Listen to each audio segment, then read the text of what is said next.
Naam, hujambo na karibu tena mpenzi mtazamaji wa Mbavu TV. Naam, nikikuletea taarifa kamili yenye ukweli na uhakika ndani yake, na hii ni baada ya majibizano makubwa ya risasi huko milimani, na ni baada ya mapigano makubwa kati ya kikosi cha M23 na wazalendo wakisaidiana na kikosi cha FARDC. Ni baada ya kujinyakulia ushindi kikosi cha wazalendo pamoja na FARDC kupigana dhidi ya M23 na kuweza kuwafukuza na kubahatika kuweza kunyang'anya baadhi ya miji ikiwemo Angole, Bichaka na Nehele jana tarehe 28 Januari 2026, na wazalendo waliosaidiwa na kikosi cha FARDC wamefanikiwa kushinda tena eneo muhimu la Point Zero hii asubuhi ya Alhamisi tarehe 29 Januari 2026. Eneo la Point Zero ni eneo la kimkakati linalofungua njia kuelekea miji mbalimbali ikiwemo Kalemi, Baraka na maeneo mengine mengi ambayo ni ya kimkakati ndani ya wilaya ya Fizi.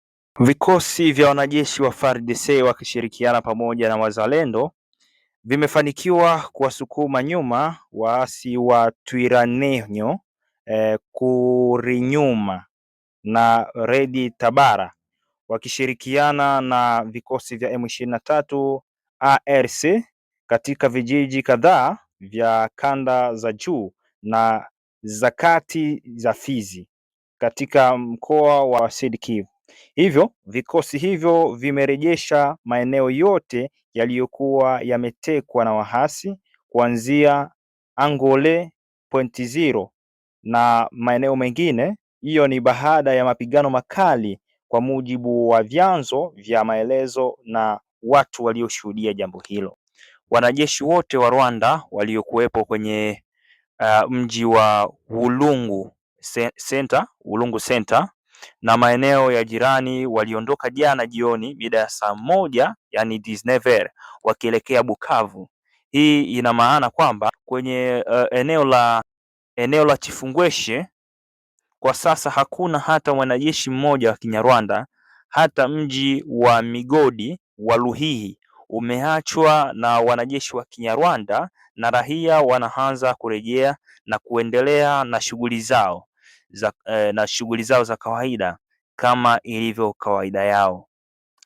Upande mwingine, vikosi vya Moise Nyarugabo, Corneille Nangaa vimeshuka katika wilaya ya Uvira vikiacha maeneo mengi bila ulinzi wa kijeshi, kwani wanajeshi wa Rwanda wako kwenye mchakato wa kujiondoa. Hata hivyo, Moise Nyarugabo na wenzake wanaokabiliwa na upungufu mkubwa wa wanajeshi pamoja na silaha wanajaribu kuwashawishi watu kuwa bado wana uwezo wa kupambana na serikali ya Kongo, jambo ambalo halilingani na hali halisi iliyo kwa sasa. Kulingana na mambo hayo basi, vikosi hivyo vimejikuta kwenye hali isiyo nzuri na kujikuta kwamba hawana nguvu yoyote. Kwa hiyo wameweza kurudi nyuma kidogo ili kuweza kuangalia hali halisi itakavyokuwa. Ukiwa mwisho wa taarifa hii hapa, na kusihi kwamba ukae hapo Mbavu TV ili kuweza kupata taarifa zingine na matukio husika ambayo yanaendelea nchini DRC. Na kama hujaweza kusubscribe, tunakusihi uweze kusubscribe na uweze kucomment, uweze kushare pia, ili kwa wale wengine ambao bado hawajaweza kutupata kupitia peji yetu, basi waweze kutupata na waweze kupata taarifa zenye ukweli na uhakika ndani yake. Hii hapa ni Mbavu TV. Kwaheri.